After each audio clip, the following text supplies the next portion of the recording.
I wanted to talk to you about what's going on in the Middle East and what's going on here in the United States as a consequence of it. We have this little Palestinian kid in this town about 30 miles outside of Chicago that was just stabbed to death by his landlord for being Muslim, for being a Palestinian, actually.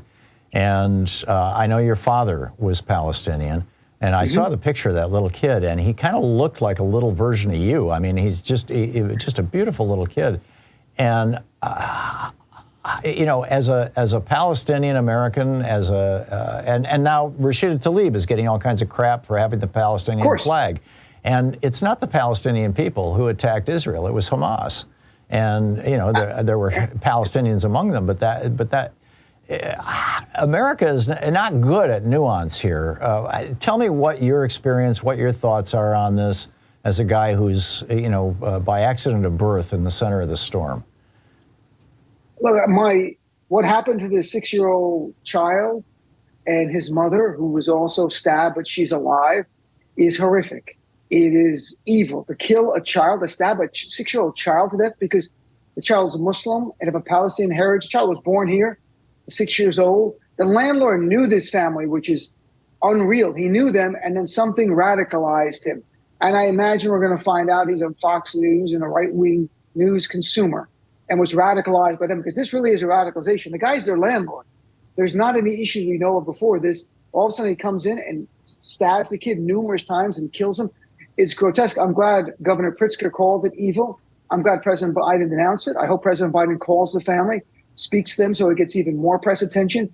We can't allow anyone who thinks they're going to avenge the horrific killing of Israeli citizens, which was horrific and grotesque and barbaric, period. There's no defense of what happened to the Israeli citizens. At the same time, we can't allow this to happen in the United States of America or anywhere. There was an incident over the weekend, not as bad, thankfully, but the WCBS reported, 3 people driving around with Israeli flags went to the Arab section in Brooklyn, sort of taunting the Arabs there on the street, Arab Americans, and then they got out of their car and attacked 3 young Arab Americans. Thankfully, no one badly injured. They were all young. I'm sure they punched each other a few times, ran back in their car and get out of there. But you have to be concerned about the rhetoric going on. There's a lot of emotion. This white guy in Illinois,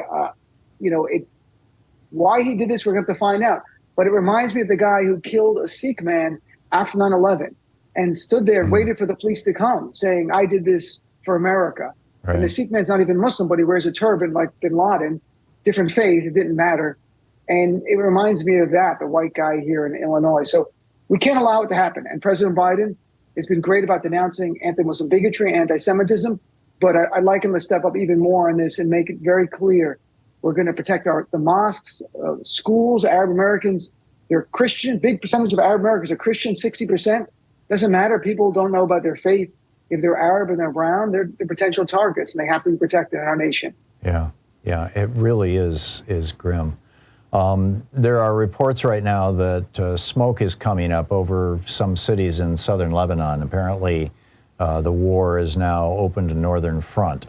I know all we know right now is just the reports of the smoke, but it seems to suggest that Israel is now shelling Lebanon. This could go really bad, really fast. What are your thoughts on what's going on in the Middle East right now? It's very concerning. On Friday, I was one of the Muslim Americans invited to a briefing online with the Deputy National Security Advisor. And he talked about there was concerns of a second front opening. He couldn't give us details. Obviously, it's classified.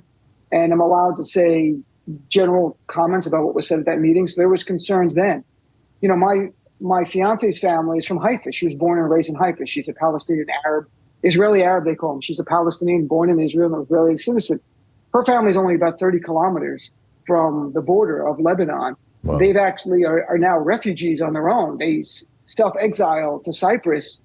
I was literally on the phone with them before I came on, and they were saying, do you hear any updates from any contacts in the administration about what's happening in Lebanon? And we know that the Israeli government has told people within 2 kilometers of the border of Lebanon on the Israeli side to evacuate.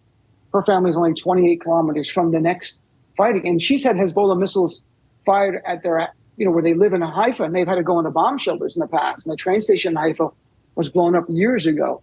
So I have to deal with this on all different levels. I have family in the West Bank I'm worried about. Certainly my heart breaks for any civilian. This was a horrific attack on Israelis that just living their life and brutally killed. And now we're seeing more than 700 children in Gaza killed already. We have more people killed in Gaza, civilians, in a week than the entire 50-day war in 2014 between Israel and Hamas. More bombs have been dropped now by the Israeli military on Gaza in a week than an entire 50-day war then as well. That's where the death toll's off the charts. Now you're seeing collective punishment. Tom, I don't think anyone denies in any way that Israel has a right to defend itself and protect its citizens, but it doesn't have a right to commit war crimes in furtherance of that. The United States has to stand up and speak out about that. I know we're helping behind the scenes for humanitarian help, but 1,300 Israelis killed is heartbreaking, but you can't punish 2 million Palestinian Christians and Muslims for that. I mean, there are Christians living there and Muslims living there. They live together, and they cannot be allowed to suffer for the sins of a small percentage of Hamas people. I completely agree. My concern, Dean, and we're going to hit a hard break here in about a minute and a half. My concern is that Netanyahu is about to make, or is making, the exact same mistake George W. Bush made, which is a wildly disproportionate response that ends up hurting his own country, reputationally, legally, and frankly, in terms of winning, hearts and minds, and maybe even winning militarily. I mean, we ended up abandoning Iraq and Afghanistan, which we shouldn't have invaded in the first place. What are your thoughts on that? Israel cannot afford militarily a two-front war. To remind people, years ago, the Israeli military occupied southern Lebanon and were driven out over time by Hezbollah. They suffered so many losses, they had to leave. They cannot deal with fighting Hamas in Gaza, going in there house to house and fighting there. And also the Hezbollah up in the north.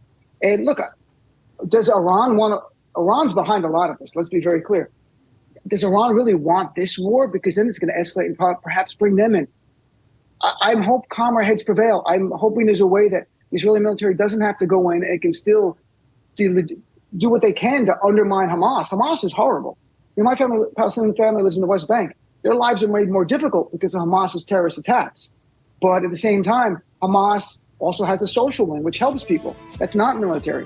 And the Palestinians are living there and they're not allowed to leave except very extreme conditions where they get passes to leave Gaza. They are essentially an open-air prison, as human rights groups have called it. So, look, this could get so horrible and so bad, and the images of dead Palestinian children around the world, I'm concerned for the radicalized people. I'm concerned that this is a World War I scenario. Dean Obeidallah, check out Dean's report over on Substack. Thanks, Dean. This Thank you, my friend. is the Thom Hartmann Program.